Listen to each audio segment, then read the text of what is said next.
Trump keluar dari KTT G7 dengan sebuah pengungkapan yang mengubah bobot krisis di Timur Tengah. Menurut dia, Tiongkok telah berhenti memberikan dukungan militer kepada Iran yang bisa mempersulit Amerika Serikat dan Israel selama perang. Pada hari Rabu 17 Juni 2026 di Evian-les-Bains, Prancis, Trump menyatakan bahwa dia telah meminta kepada pemimpin Tiongkok untuk tidak menjual atau mengirimkan peralatan yang mampu menembak jatuh pesawat Amerika. Dan dia mengatakan bahwa sebagian besar Beijing tidak melakukannya. Pernyataan ini mengejutkan banyak pihak karena menunjukkan bahwa Iran jauh lebih terisolasi daripada yang selama ini coba digambarkan oleh media. Rezim Iran mengandalkan tekanan internasional, ketakutan di pasar, ancaman di Selat Hormuz, dan dukungan dari sekutu-sekutu strategis. Tapi Trump muncul dan mengatakan bahwa Tiongkok dan Rusia bersikap netral, bahwa G7 menerima kesepakatan dengan baik, dan bahwa Amerika Serikat tidak akan mengucurkan dana dari pembayar pajak Amerika untuk rekonstruksi Iran. Disinilah permainannya berubah. Apa yang tidak dilakukan oleh Tiongkok? Mengapa Iran menjadi semakin terisolasi? Bagaimana Trump membalikan tekanan terhadap para pengkritiknya? Saya akan segera menceritakan semuanya kepada Anda. Jika Anda menyukai konten yang langsung dan tanpa basa-basi seperti ini, pertimbangkan untuk berlangganan, karena di sini ada video seperti ini setiap hari. Trump menyatakan bahwa dia telah melakukan percakapan panjang dengan Xi Jinping dan menyampaikan permintaannya secara sederhana. Tiongkok seharusnya tidak menyediakan peralatan militer kepada Iran yang dapat mempersulit operasi Amerika.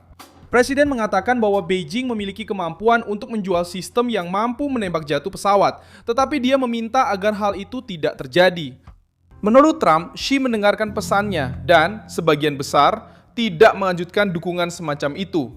Pernyataan ini menjadi inti dari berita karena membantah anggapan bahwa Iran dikelilingi oleh sekutu yang siap terlibat secara besar-besaran dalam konfrontasi. Netralitas Tiongkok juga memperkuat sisi strategis dari keputusan Amerika. Tiongkok tahu bahwa dukungan terbuka kepada Iran bisa membawa biaya ekonomi, risiko diplomatik, dan ketegangan langsung dengan Washington. Trump memanfaatkan persis poin ini. Dengan secara terbuka mengatakan bahwa ia berterima kasih kepada Xi karena tetap netral, dia menempatkan Beijing di bawah pengawasan dunia. Trump berterima kasih di depan umum dan pada saat yang sama secara politis mengikat Tiongkok pada posisi untuk tidak mendukung rezim Iran. Trump juga berterima kasih kepada Vladimir Putin karena tetap netral. Pernyataan itu bukan berarti kepercayaan buta kepada Rusia, tetapi bertujuan untuk menunjukkan seberapa besar isolasi Iran pada saat itu. Iran berharap mitra tradisionalnya akan membangun tembok diplomatik melawan Amerika Serikat. Sebaliknya, Trump muncul dan mengatakan bahwa dua kekuatan besar yang bisa membuat situasi jauh lebih sulit tidak melakukan langkah tersebut. Kesepakatan dengan Iran mendapatkan dukungan di G7 karena dipresentasikan sebagai jalan keluar yang tetap memberikan tekanan dan menghindari bencana ekonomi. Trump mengatakan bahwa para pemimpin dunia yang berbicara dengannya merasa puas dengan kemajuan tersebut.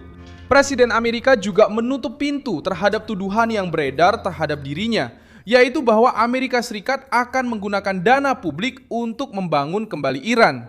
Trump membantah bahwa pembayar pajak Amerika akan membiayai rezim tersebut. Rekonstruksi yang disebutkan berkaitan dengan kerusakan besar, dengan Trump mengatakan kerugian lebih dari $1 triliun dan membutuhkan waktu 15 hingga 20 tahun untuk memulihkan apa yang telah hancur.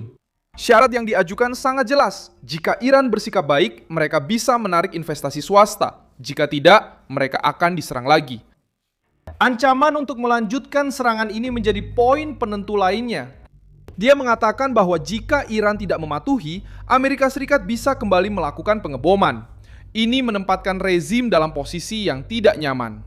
Teheran perlu menunjukkan semacam kemenangan kepada pendukungnya di dalam negeri. Tetapi sekarang mereka beroperasi di bawah tekanan dari usulan tersebut. Dia mengatakan jika pemerintah itu adalah pemerintah Iran. Dia tidak mengatakan bahwa pemerintah yang diklaim, pemerintah Iran, pemerintah itu bisa melakukan klaim. Iran, klaimnya Tiongkok dan Rusia, serta kemampuan untuk kembali menggunakan kekuatan militer. Kesepakatan dalam format ini tampak seperti gencatan senjata yang diawasi, dengan biaya tinggi untuk setiap upaya Iran menipu proses tersebut. Trump juga menggunakan kasus Soleimani untuk menjawab para kritikus yang meminta pengeboman terus-menerus dan mencoba tampil lebih keras darinya. Dia mengingatkan bahwa dialah yang memerintahkan eliminasi jenderal Iran tersebut dan menyatakan bahwa tidak adanya Soleimani telah membuka jalan bagi kesepakatan saat ini. Klaim tersebut berbentuk seperti gencatan senjata yang diawasi, di mana setiap upaya akan menimbulkan biaya tinggi bagi pihak yang mengklaim. Kesepakatan dalam format ini adalah sesuatu yang tidak pernah benar-benar bisa digantikan oleh rezim tersebut.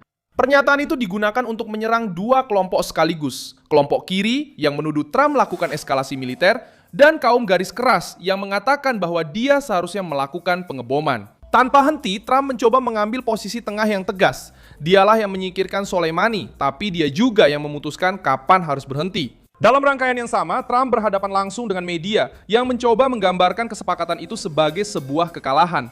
Saat membalas reporter dari ABC, dia menyebut stasiun TV itu sebagai berita palsu dan menegaskan bahwa dia tidak akan menerima narasi yang sudah disiapkan. Alih-alih menjelaskan dugaan konsesi, dia justru menunjukkan kombinasi tekanan militer, isolasi diplomatik, dan perlindungan terhadap kantong rakyat Amerika.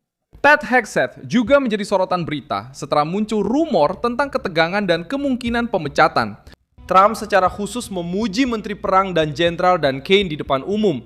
Dia menyebut keduanya luar biasa dan mengatakan mereka tidak bisa lebih baik lagi. Dalam krisis militer sebesar ini, setiap tanda perpecahan internal akan langsung dimanfaatkan oleh oposisi dan media. Trump melakukan sebaliknya, muncul di G7 memuji para komandannya dan menunjukkan bahwa dia tidak berniat mengorbankan siapapun hanya untuk memuaskan narasi dari luar. Itu adalah cara untuk mengatakan bahwa tim militer tetap solid. Setelah operasi dan kesepakatan, Afghanistan muncul sebagai pesan simbolis lainnya. Trump menyatakan bahwa dia bisa mengambil kembali peralatan militer Amerika yang ditinggalkan setelah keluarnya pemerintahan Biden yang berantakan. Dia mengakui bahwa sebagian dari itu hanya bernilai simbolis karena waktu yang telah berlalu. Tetapi dia menggunakan topik tersebut untuk menegaskan perbedaan politik. Bagi Trump, penarikan sebelumnya menunjukkan penelantaran, kelemahan, dan penghinaan dengan mengatakan bahwa Afghanistan akan mencoba menyenangkan Amerika Serikat. Dia berusaha menunjukkan bahwa sikap tegas bahkan bisa mengubah perilaku mereka yang sebelumnya menantang Washington. Poin utamanya bukan hanya pada peralatannya saja, tetapi juga citra negara yang kembali menuntut rasa hormat setelah bertahun-tahun mundur. Perjalanan ke Eropa diakhiri dengan Trump dikelilingi oleh tokoh-tokoh penting pemerintahan, termasuk Marco Rubio, Scott Bessent, dan Howard Lutnick. Kepergian tersebut diiringi tepuk tangan, memperkuat pesan yang ingin disampaikan oleh timnya. Presiden tidak kembali dari G7 dalam keadaan terisolasi, terpojok, atau kalah. Ia kembali dengan mengatakan bahwa ia telah berbicara dengan sekutu, mendiskusikan rincian kesepakatan, dan menerima dukungan dari para pemimpin. Ia menekan Tiongkok dan Rusia agar tidak ikut campur dalam urusan Iran, dan juga menegaskan bahwa Iran tidak akan menerima dana publik dari Amerika. Sekarang Iran menghadapi situasi yang sulit. Rezim tersebut harus menghadapi rekonstruksi yang mahal, tekanan internal, pengawasan internasional, ancaman serangan baru, dan Tiongkok yang menurut Trump tidak memberikan dukungan militer yang bisa mengubah situasi. Ini adalah bagian yang paling sensitif bagi Teheran. Selama bertahun-tahun, rezim tersebut berusaha bertahan hidup dengan menggunakan sekutu, milisi, jalur laut, pemerasan lewat energi, dan kemajuan nuklir sebagai alat tekanan. Sekarang, Trump mengatakan bahwa dia berhasil menghentikan sebagian dari permainan ini tanpa mengeluarkan uang Amerika. Reaksi para pemimpin G7 juga membantu Trump menghadapi kritik di dalam negeri. Kesepakatan ini masih bisa menghadapi penolakan di Kongres Amerika dan di kalangan yang curiga terhadap setiap negosiasi dengan Teheran. Meskipun begitu, dukungan publik dari para pemimpin internasional memberikan argumen yang kuat kepada presiden. Perang tidak berakhir karena kelemahan, tetapi karena Iran cukup ditekan untuk menerima jalan keluar. Trump menjawab dengan mengatakan bahwa dia telah mengisolasi rezim, membuka jalan baju perdagangan maritim, menahan Tiongkok dan Rusia, melindungi pembayar pajak, dan menjaga opsi militer tetap terbuka. Perkembangan terpenting justru ada pada kombinasi tersebut. Dia tidak menjanjikan uang kepada Iran, tidak melepaskan hak untuk membalas, dan bahkan mengungkapkan bahwa dia berbicara langsung dengan Xi untuk meminta dukungan militer bagi rezim tersebut. Dan pada titik ini, Trump keluar sambil mengatakan bahwa dia mendapatkan apa yang dia inginkan. Tiongkok netral, Rusia netral, G7 sejalan, dan Iran mendapat tekanan. Saya Milson Alves Global, seorang internasionalis, dan tujuan saya adalah membuat Anda tetap terinformasi dengan kebenaran setiap hari.